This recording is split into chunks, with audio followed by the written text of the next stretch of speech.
Sitting all by itself, a big snowball up in a tree.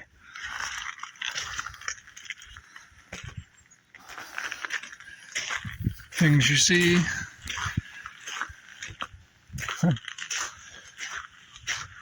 This morning, we have fog. Mild temperatures, probably 0.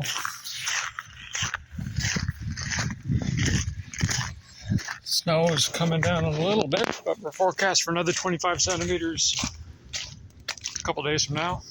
We're still not done snow clearing way back yet, but we're getting there. Just Sunday morning, I'm checking in on the kiln. No, the relative humidity's dropped 5 points. It's good. Yeah, so it was 28 point something yesterday, now it's down 26. Doing a little experiment with the kiln on this run. It was really wet going in, and a lot of snow, so a lot of free water, a lot of surface water. I learned in the past that if I jack it up to 125 degrees right away with all that extra water, the wood will get moldy a little bit. I don't like moldy wood. I don't think anybody likes moldy wood. So what we're trying this time is we loaded it up, it was full of snow, and I set the dry bulb to 90 degrees, which is just above what you need to get the dehumidifier to start drying. So that's what I did. We went one day at 90, and then every day I built it up by 5 degrees. And so yesterday it got up to 110 is where we were at. And program average was 28. It needs to get down to 20. But the humidity was still at about 50. So what I did, I dropped the dry bulb 5 degrees, put it to 105. And so what they did right away is it opened the exhaust fan and a whole bunch of steam come out. And I left it. I walked away from it. I've experimented with dumping exhaust fan in the past. It takes a while sometimes, so I just let it run all evening and last overnight, and then so checked it this morning. And so yeah, it knocked off 2 degrees or 2 percentage points of moisture. And I'm going to keep doing that. By that I mean probably gonna, well, let's try. I'm going to take off another 5 degrees off the dry bulb.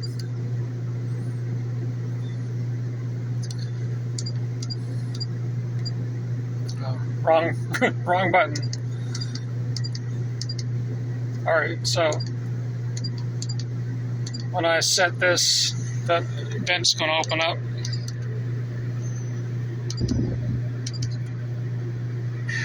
See, there it is.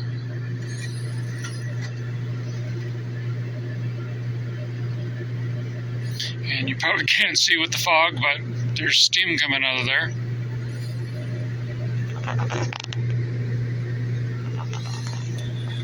So yeah, I'll let that run for today,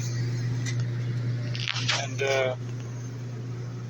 we'll see how the humidity drops. Right now, we can even tell in live.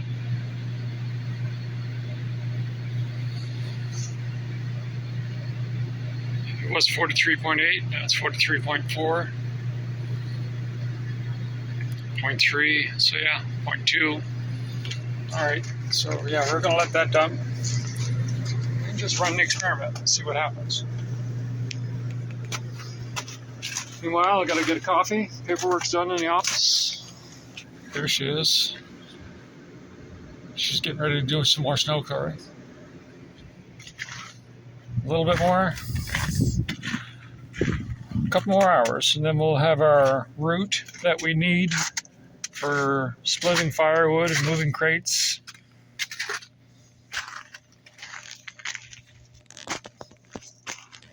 Wintertime, ain't it fun? All right, catch you later. So we're about to head on down there now and clear out the last 4 or 5 feet deep snow drifts to get them out of the way. Been doing a lot of scooping. I'd say I probably get about 35 hours or so scooping snow. And it's not that I don't enjoy scooping snow. It's just, there are more efficient ways to do it. You can put a snowblower attachment on the skid steer, and I actually have one. But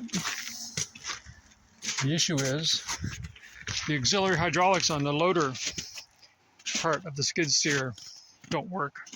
They haven't worked since October. So this little puppy can move an awful lot of snow.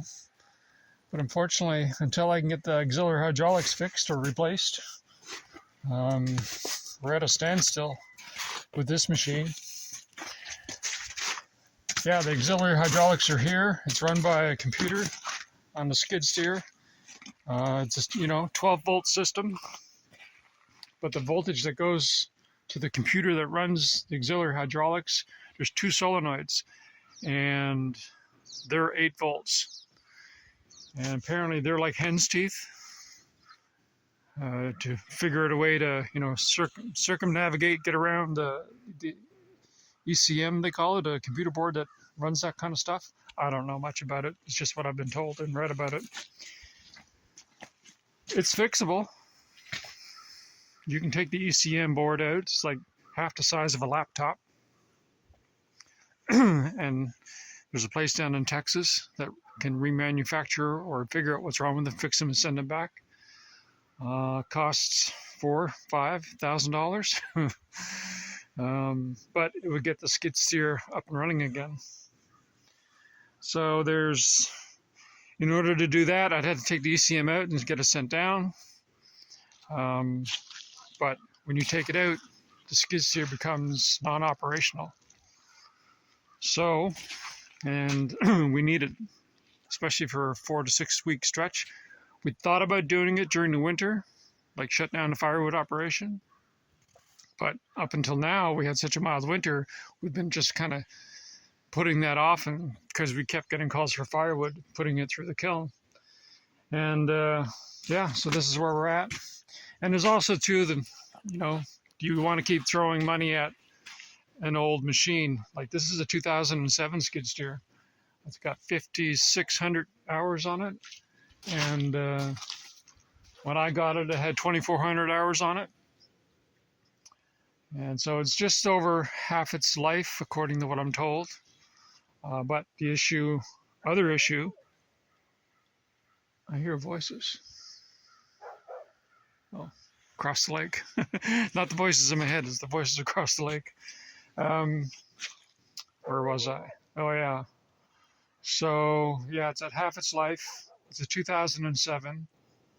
And when I had CAT service here to diagnose the issue with the auxiliary hydraulics, they told me this machine is kind of past its prime for getting replacement parts. They don't make parts for a lot of it anymore. So I have to, weigh the pros and cons of either fix it and continue using it, fix it and sell it, not fix it and continue using it, or not fix it and sell it. Those are my 4 options. I think for now we're just going to keep it. I'll probably see a new skid steer in our future. Something that'll last us another 20 years or so, based on the amount of hours that we work. We'll just go from there. So, yeah, that's where we're at. The other attachment that I have for this skid steer I've had for quite a few years is this V-plow. That can move an awful lot of snow, and that would be ideal in this kind of scenario. But, again, you need the auxiliary hydraulics for it to operate. So I'm off to push some snow, and we'll see you in a bit.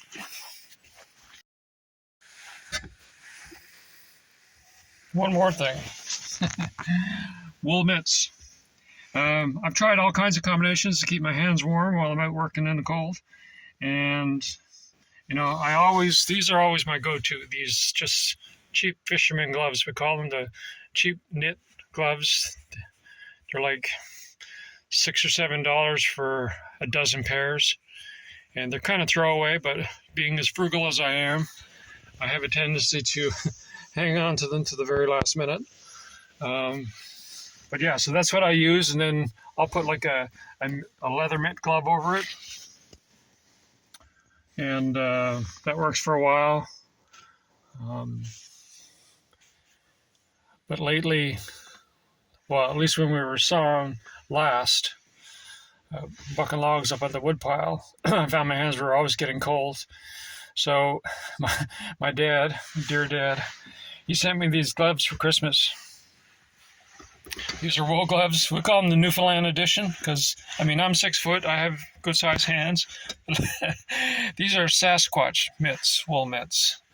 And I kind of shamefully, I disregarded them when he sent them. I just put them in the drawer. But a little while ago, I said, well, what the hell with it? I'll put them on and let's see how they go. And you know what? They're the warmest. It's unbelievable. And when you're using a saw with these old knit gloves and these wool gloves, A, your hands don't get cold, and B, you don't even feel the vibration of the saw. So I think these will be my go-to mitts from here on in, and I would recommend anybody, if you know somebody who knows how to knit wool gloves, or maybe you can buy them somewhere, yeah, these are a deal. I mean, there's lots of room. Like I said, they're Sasquatch mitts, really. But they do the trick. They do the trick. Anyway, that's my tidbit for the day.